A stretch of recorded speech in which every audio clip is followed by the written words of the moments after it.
Good day, everyone. I am Zet Darren Vasilive Liamor, and my partner is Bianca Marie Mosqueda, and we are going to report water conservation. Water, being one of the most precious and indispensable resources, needs to be conserved. Water is very important. We need to drink it, grow food with it, clean things, and live. So we must save it and not waste it. So there are 7 ways of conserving water. First is decreasing runoff losses. Huge water loss occurs due to runoff on most of the soils, which can be reduced by allowing most of the water to infiltrate into the soil. This can be achieved by using contour cultivation, terrace framing, water spreading, chemical treatment, or improved water storage system. So decreasing runoff losses, it basically means a lot of water is wasted when rainwater quickly flows off the land instead of soaking into the soil. So there are A, B, C, D, E, F, G ways to solve this. A. Use contour cultivation. Make small ridges and furrows along the slope so rainwater slows down and soaks in. B. Use terracing. It builds steps on slopes to catch water. C. Do water spreading. Channel or spread water into flat areas to help it sink into the ground. D. Add wetting chemicals or surfactants. It helps the soil absorb water better. E. Leave plant residues or mulch on the ground. This helps hold water and lets it seep into the soil. F. Use soil conditioners like gypsum. They improve how water moves through the soil. And the last one is build ponds or small dams. It stores rainwater for later use. The second way of conserving water is reducing evaporation losses. This is more relevant in humid regions. Horizontal barriers of asphalt placed below the soil surface increase water availability and increase crop yield by 35 to 40%. So, water can also be lost by evaporating when it vapors. So, to reduce this or to solve this, we should cover the soil barriers like asphalt or chemicals so it lessens the water evaporation. We can also store water in the soil during humid times so it can be used later. And let the soil rest, it is also called like fallow, so it keeps moisture for the next crop season. Next is storing water in soil. Storage of water takes place in the soil root zone in humid regions when the soil is wetted to field capacity. By leaving the soil fallow, for one reason, water can be made available for the crop grown in the next season. Water can be kept inside the soil near the root or near the root of the plants. When we let the soil soak up lots of water, it stays there and helps the next plants grow even when there's less of rain. So next is reducing irrigation losses. When watering crops, some water is wasted. And to save this, we should use lined or covered canals to stop the leaks. Second, water crops early morning or late evening to avoid evaporation. Use sprinklers or drip irrigation because these systems save 30 to 50% of water. Lastly, we should grow crop types that needs less water or can handle salty soil. Next is reusing of water. Instead of wasting used water, we can use wastewater for farming, use great water like from baths, sinks, washing machines for watering plants or cleaning the car, the vehicle. Yes. Next is preventing wastage of water. This can be done in households, commercial buildings, and public places. So we can prevent the wastage of water by simply turning off the taps when not in use. Fix the leaks. And lastly, use toilets with smaller flush tanks. It's very sabotable. Amen. The last one is increasing block pricing. The consumer has to pay proportionately higher bill with higher use of water. This helps the economic use of water by the consumer. It basically means make the water bills cost more when people use more water. This encourage people to use water wisely. Thank you. The next topic is rainwater harvesting. The term rainwater harvesting is being frequently used these days.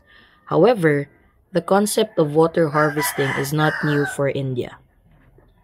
Water harvesting techniques had been evolved and developed centuries ago. Groundwater resources gets naturally recharged through percolation. But due to indiscriminate development of rapid urbanization, exposed surface for soil has been reduced drastically with resultant reduction in percolation of rainwater, thereby depleting groundwater resource.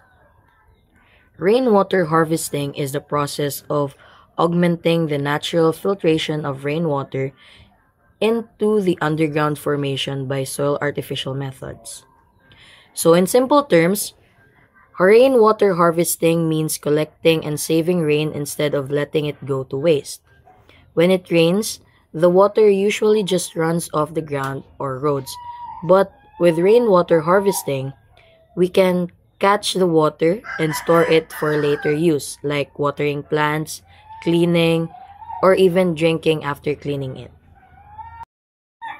Why should we harvest rainwater? First is to arrest groundwater decline and augment groundwater table.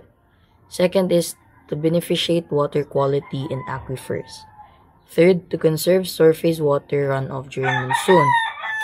Fourth is to reduce soil erosion or, in simple terms, to stop soil from washing away. And the last one is to inculcate a culture of water conservation. In simple terms, we can learn to take care of water and not waste it.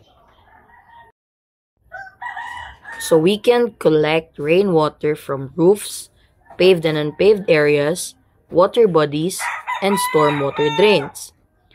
So when it rains in your house, the water on the roof can be caught and stored. Also, water from parks, roads, or fields can also be collected. And lakes and ponds, these can hold a lot of rainwater to be specific. And also in drains, water from storm drains can also be reused if kept clean. The next one is types of harvesting system. There are mainly two types, which are rooftop rainwater harvesting or RTRWH and charged into the soil for withdrawal later or groundwater recharging. So let's talk about the first type, which is rooftop rainwater harvesting. So it is a system of catching water where it falls. In rooftop harvesting, the roof becomes the catchments, and the rainwater is collected from the roof of the house or building. It can either be stored in a tank or diverted to artificial recharge system. This method is less expensive and very effective, and if implemented properly, it helps in augmenting the groundwater level in the area. So how rooftop rainwater harvesting works? First, the roof catches the rainwater like it's a big umbrella, and the rainwater goes into the gutters. Then the water passes through a filter to remove the dirt or leaves. And then it flows into a tank or pit where it is stored. And then you can later use it by opening a tap, or it can be soaked into the ground to refill underground water. So next is parts of the rooftop rainwater system. So here's what each part does when you look at the diagram. So the first one is catchment. It is the place where the rain first lands. So it is basically the roof. Second is the gutters. It is the pipes that carry the rainwater from the roof. Next is the coarse mesh. It is a net or screen that stops leaves or dirt from getting in. Fourth is first flush device. This throws away the first dirty rainwater since it might have dust in it still. Fifth is the filter. It cleans the water before it goes into the tank. The next one is the storage tank. It is a big container that holds the clean water. Next is supply unit or tap. It lets you take the water out when you need it. And the last one is soakaway or sump, a place where extra water goes underground to refill groundwater. Last but not the least, we will tackle the second type, which is groundwater recharging. So groundwater aquifers can be recharged by various kinds of structures to ensure percolation of rainwater in the ground instead of draining away from the surface. Commonly used recharging methods are recharging bore wells, recharging dug wells, recharge pits, recharge trenches, soakways or recharge shafts, and percolation tanks. So first is recharging of bore wells. Rainwater from rooftops is cleaned in a tank, then sent into deep holes called bore wells to refill underground water. So dirty rain at first is let out before using the clean water. Second is recharge pits. Small holes filled with sand, charcoal, and gravel to help rainwater soak into the ground. They clean the water and are good for small houses. Third is soak away or recharge shaft. It is a deep, narrow hole filled with filter materials, lets rainwater go deep underground. So the top collects water and filters it before seeps down. Next is recharging of dog wells. Rainwater is cleaned and poured into old open well to refill underground water. The well should be cleaned often to keep it working well. Next is recharge trenches. It is a long, shallow holes filled with stones or bricks, collect rainwater and let it soak into the ground. These are used in a small houses, parks, and roadsides. Last but not the least is percolation tanks. Big tanks or ponds store water so it can slowly go into the ground. They are built in open areas and can also be used for gardening. That would be all for my part. Thank you. Good day, everyone. So, my topic is all about watershed management. The land area drained by a river is known as the river basin. The watershed is defined as the land area from which water drains under gravity to a common drainage channel. Thus, watershed is a delineated area with a well-defined topographic boundary and one water outlet. The watershed can range from a few square kilometers to a few thousand square kilometers in size.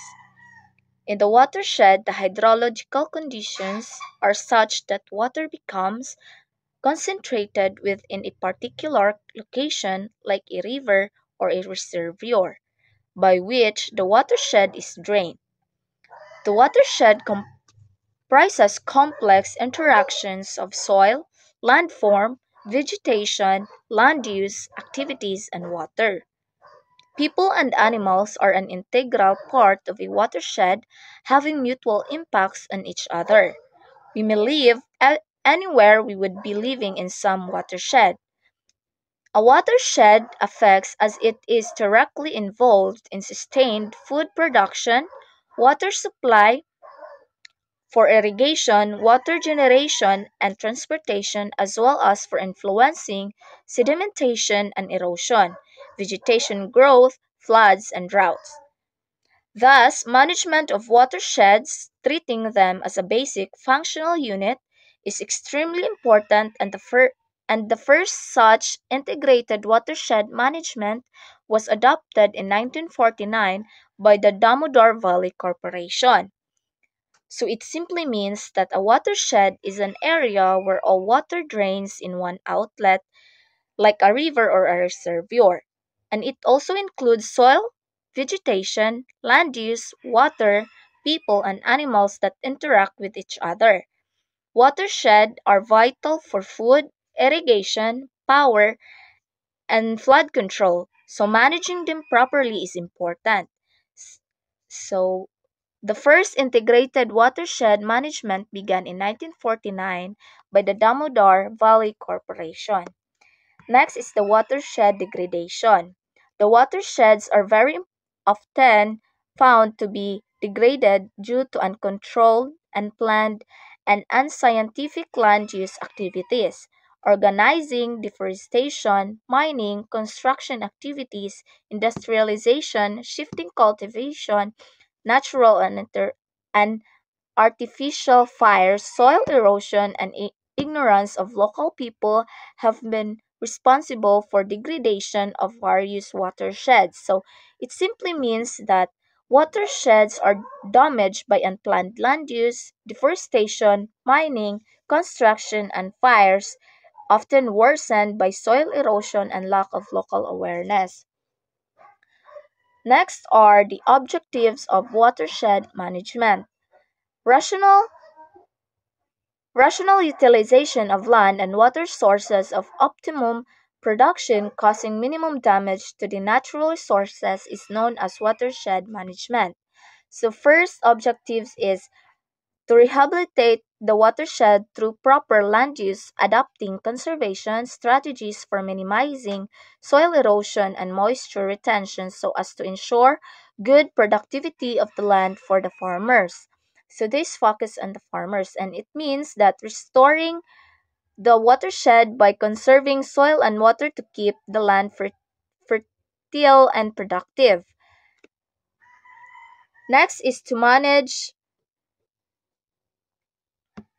Next is to manage the watershed for beneficial developmental activities like domestic water supply, irrigation, hydropower generation, etc. So it means that using water resources wisely for household needs, farming, and generating electricity. Next is to minimize the risk of floods, droughts, and landslides. It means reducing the chances of floods, droughts, and landslides through proper land and water management. So it's very important to have a water management. And last is to develop rural areas in the region with clear plans for improving the economy of the regions. So it means that improving village life and boosting the local economy through better resources management. So next is watershed management practices. So first is water harvesting. Proper storage of water is done provision for use in dry seasons in low rainfall areas. It also helps in moderation of floods. So it means collecting and storing rainwater for use during dry periods and to prevent flooding. Next is afforestation and agroforestry. In watershed development, afforestation and crop plantation play a very important role. They help to prevent soil erosion and retention of moisture. In high rainfall areas, woody trees are grown in between crops to substantially reduce the runoff and loss of fertile soil. Enderadon trees like Eucalyptus, Leucaena, and grasses like Crypsopogon are grown along with maize or wheat to achieve the objectives. Woody, woody trees grown successfully in such agroforestry programs include shisham, teak, and kikar, which have been used in watershed areas of River Yamuna. So it means growing trees with crops to prevent soil erosion and keep the soil moist. The next is mechanical measures for reducing soil erosion and runoff losses.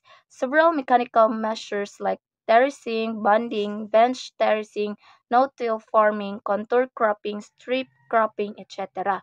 are used to minimize runoff and soil erosion, particularly on the slopes of watersheds. Bunding has proved to be a very useful method in reducing runoff, peak discharge, and soil loss in the Radon and Siwaliks. Next is scientific mining and quarrying. Due to improper mining, the hills lose stability and get disturbed, resulting in landslide, rapid erosion, etc. Contour trenching at an interval of 1 meter on overburdened dam. Planting some soil by binding plants, land draining of water courses in the mined area are recommended for minimizing the destructive effects of mining in watershed areas. The last one is public participation. People involvement, including the farmers and tribals, is the key to success of any watershed management program, particularly the soil and water conservation. People cooperation as well as participation has to be ensured for the same. So the next topic is resettlement and rehabilitation of people, problems and concerns. Economic development raises the quality and standard of living of the people of a country. Developmental projects are planned to bring benefits to the society. However, in the process of development, very often there is overexploitation and natural resources and degradation of the environment. Besides this, quite often, the native people of the project site are directly affected. These native people are generally the poorest of the poor, underprivileged tribal people. Various types of projects result in the displacement of the native people who undergo tremendous economic and psychological distress, as the socio-economic and ecological base of the local community is disturbed. So it means that economic development improves living standards but often harms the environment and displaces poor tribal communities, causing them economic and emotional hardship. So there are types of displacement. So first is the displacement problems due to dams. So the Big River Valley projects have one of the most serious socio-economic impacts due to large scale displacement of local people from their ancestral home and loss of their traditional profession or occupation. India is one of the countries in the world leading in big dam construction, and in the last 50 years, more than 20 million people are estimated or have directly or indirectly affected by these dams. Example: Hirakum Dam, Bakra Nangal Dam, Teri Dam are the examples where May people and their villages in the vicinity got affected. It also resulted in movement led by Sunderlal Bahuguna movement called Chipko movement. One more steer is currently on is Sadar Sarvar project. Three states, people, and many villages get affected. So this explains how displace displacement problems due to dams. So big river valley projects like Hirakud, Bakra, Nangal, and Teri dams displaced 20 millions from their homes and job. All over 20 million people were affected, leading to movements like Chipko movement and protests against the Sadar Sarvar project. The next displacement is due to mining. So mining is another developmental activity which causes displacement of the native people. Several thousands of hectares of land area is covered in mining operation and the native people are displaced. So sometimes displacement of local people is due to accidents occurring in mine. Areas like subsidence of land that offend leads to shifting people. Various mines are predominant in Jharkhand. These mines had displaced many people. So mining causes large-scale displacement of local people as vast land areas are used for operations. So in places like Jharkhand, many have been forced move due to mining activities and accidents like land subsidence. So is the displacement due to creation of national park. So when some forests are covered under a national park, it is a welcome step for conservation of the natural resources. However, it also has a social aspect associated with it which is often neglected. A major portion of the forest is declared as core area, where the entry of local dwellers or tribals is prohibited. When these villagers are deprived of their ancestral right or access to forests, they usually by starting destructive activities. This is a need to look into their problems and provide them some employment. So declaring forests as national parks helps conservation but affects local communities.